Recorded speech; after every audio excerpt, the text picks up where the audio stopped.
আমেরিকার তৈরি অস্ত্র দিয়ে রাশিয়ায় হামলা চালানোর জন্য ইউক্রেনকে অনুমতি দিয়েছেন মার্কিন প্রেসিডেন্ট জো বাইডেন। তবে ইউক্রেন শুধুমাত্র খার্কিভ অঞ্চলের কাছাকাছি অবস্থিত রুশ ভূখণ্ডে এই হামলা চালাতে পারবে।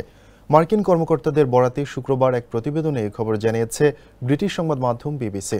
প্রতিবেদনে বলা হয়, ইউক্রেনকে রাশিয়ার লক্ষ্যবস্তুতে হামলার জন্য আমেরিকার সরবরাহ করা অস্ত্রের ব্যবহারের অনুমতি দিয়েছেন বাইডেন।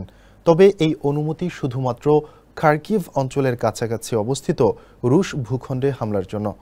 মূলত যেখান থেকে রুশ বাহিনী ইউক্রেনে হামলা করছে সেখানে পাল্টা হামলা করতে পারবে ইউক্রেন।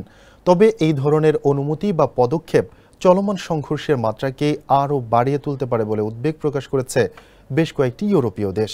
স্যান্ডেলিনা সো, রূপচর্চায় আভিজাত্য। তা সত্ত্বেও অস্ত্রের ব্যবহারের বিধিনিষেধ শিথিল করার আহ্বান জানিয়েছে যুক্তরাষ্ট্রের মিত্র দেশগুলো।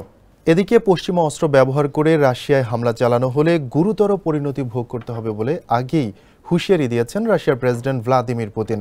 সম্প্রতি উজবেকিস্তান সফরকালে তিনি বলেন, ইউরোপ কি নিয়ে খেলছে সে সম্পর্কে তাদের ধারণা রাখা উচিত।